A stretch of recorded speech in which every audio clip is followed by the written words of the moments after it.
Bernardo Fernández, mejor conocido como Bef.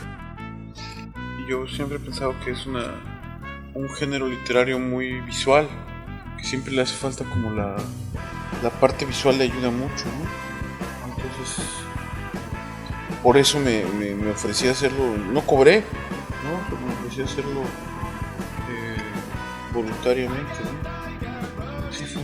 Sí, bastante. O sea, la primera vez que yo llegué a Tijuana fue en 2000, debe haber sido 2004 o 2005. Hace bastante tiempo. Entonces, yo nunca había estado. Y Tijuana tiene la maldición de tener muy mala prensa. O sea, Tijuana tiene una percepción desde fuera de la ciudad de una ciudad muy tenebrosa, llena de crimen, de violencia, siempre, pero esto no es de ahora, o sea, siempre.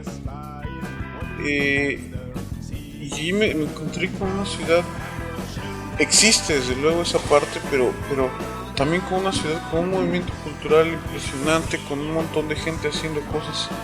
En aquel momento además había gente haciendo como fanzines,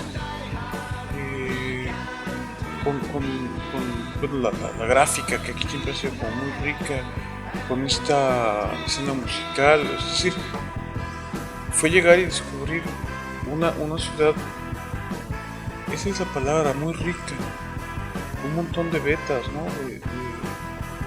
Llena de vida, sobre todo.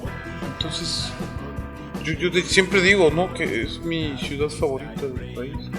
Entonces me gusta mucho, pero sí tiene un lado muy apocalíptico, ¿no? Hay una parte muy desolada, muy desesperanzada, muy violenta también. Entonces, es como Nietzsche decía eso, ¿no? El hombre estaba a medio camino entre el chango y el superhombre, y esta ciudad es un poco así como medio camino entre la ciudad cyberpunk, lo apocalíptico y la utopía, ¿no? Entonces, para novela policíaca pues tienes que hablar de Tijuana, es un referente de la actividad criminal por la frontera, ¿no? O sea, es la frontera más transitada del planeta. Por lo tanto, es uno de los puntos álgidos de tráfico de drogas para allá y de armas para acá.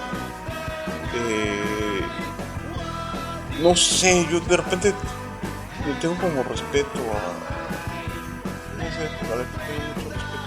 Justo la ha perseguido un estigma toda su existencia. Por los cómics, yo fui lector de cuentos, yo soy de una familia de lectores, que es un privilegio.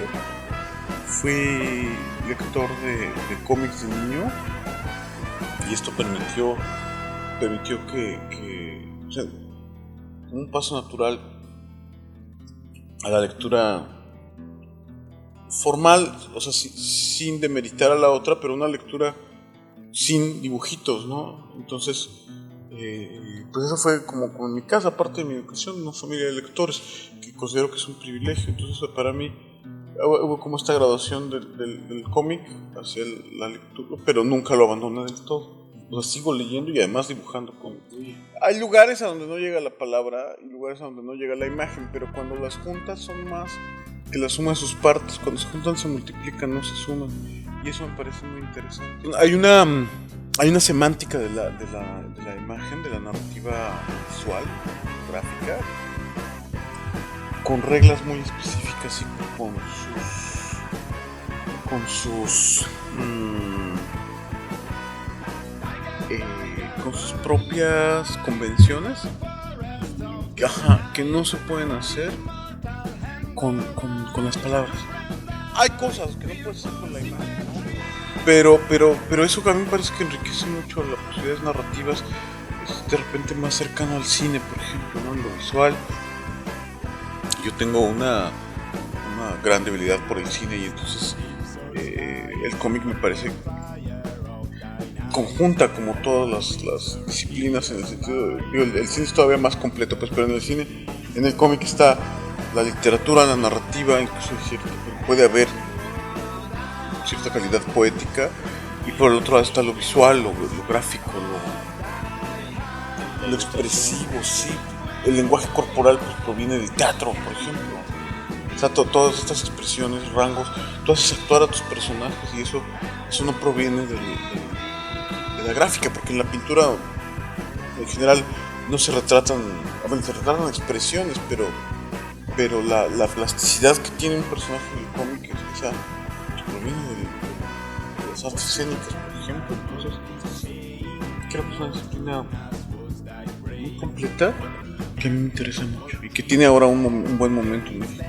Llegaba y yo decía, bueno, es que yo quiero hacer una novela gráfica con un editor. Y dice, no, bueno, es que nosotros no hacemos eso, nosotros publicamos con las palabras. Había editores de cómics que además han ido desapareciendo, que hacían historieta popular, la historieta de los kioscos, ¿no? De los puestos, de periódicos, pero era otra cosa, que no tenía ningún vínculo con lo que me interesaba hacer. Ha sido un poco abrir brecha en ese sentido del mundo editorial, del tipo de... O sea, la historieta tenía un estatus como de una artesanía desechable, eso es lo que era. Se leía, básicamente era lo que leía la gente en el transporte público.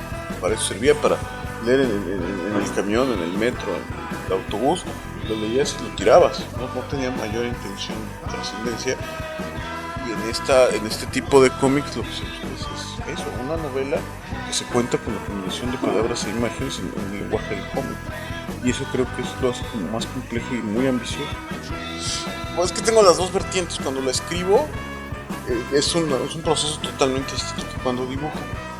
La escritura pues es un proceso que imparto con muchos autores, yo tomo notas, voy construyendo la historia, hago unos esquemas, saber qué voy, dónde empieza, qué va a suceder y qué va a terminar. Ahí soy como muy convencional. Cuando hago novela gráfica hago una planeación visual. Primero hago toda la sinopsis, o sea, sé de qué se va a tratar. Voy escribiendo, marcando, hago muchos esquemas de cómo empezar, qué va a suceder.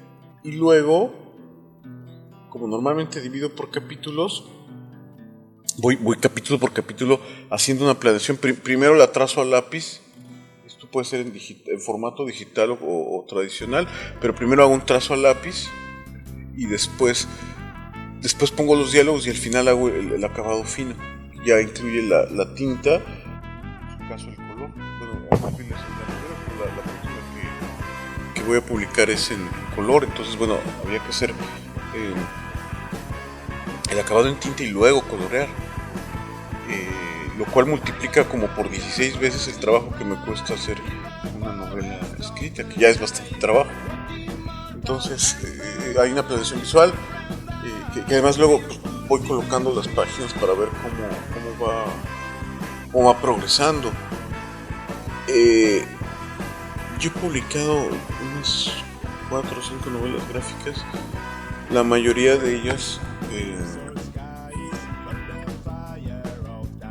bueno, han sido dibujadas a mano en papel, pero hay un par que son totalmente digitales y otras que son mitad y mitad, ¿no? O sea, mitad de páginas son digitales, la otra mitad son hechas en formato tradicional. Y entonces eso implica como una planeación muy cuidadosa, porque sale muy caro dibujar una página y luego tener que repetirla. Entonces tengo una planeación importante antes de empezar a dibujar. Un poco mi reto ha sido el Uncle Bill, por ejemplo. Lo dibujé en cuadernos, en 4 o 5 cuadernos de dibujo grandes, pero mi reto era que irlos dibujando en orden. O sea, si tú ves los originales están en el mismo orden y prácticamente es igual a lo publicado, con muy poca edición digital ya en su original, en el dibujo, ¿no?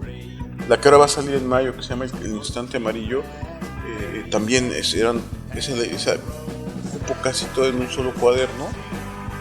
Las páginas que no están los originales que no hice ahí, los hice digitales, que eran bastante más breve. O sea, Uncle Bill son 270 páginas y este son 200, ¿no? Esa es una diferencia importante de trabajo. Y entonces también quise, el original es un cuaderno, así, pasta dura, tú vas leyendo y quiero que quede, por lo menos, bueno, lleva color después, pero que el original en blanco y negro se vea prácticamente como se vería impreso. Es un poco hasta una perversión personal. Me gusta que ya el original tenga el acabado de impresión, que tenga mucha calidad, o toda la calidad que le puedo dar yo. Porque mi dibujo es muy sencillo, yo tengo un estilo de dibujo muy sencillito. Entonces yo trato de hacer mucho con ese poquito que tengo. Se llama El Instante Amarillo, mi nueva novela gráfica. Es la historia de una niña de 13 años, en 1990, en el momento en que se da cuenta que no es como que no quiere ser una princesita Disney, no sabe qué quiere en la vida, pero sabe que eso no lo quiere, al mismo tiempo que tiene su primera enamoramiento, por lo tanto su primera decepción amorosa, y que descubre Frankenstein, la lectura de la novela de Frankenstein, como una metáfora de la adolescencia. Entonces, es totalmente distinta a la Uncle Bill, que era la historia de William Burroughs en México, de un viejo vicioso heroinómano, y El Instante Amarillo es como una novela. Quise hacer un cómic para niñas porque prácticamente ya no existen o sea, se hacen muy pocos cómics para niños y prácticamente la historieta para niños no existe en México. Entonces yo quería hacer porque yo tengo 2 hijas, entonces quise hacer una historieta para niños.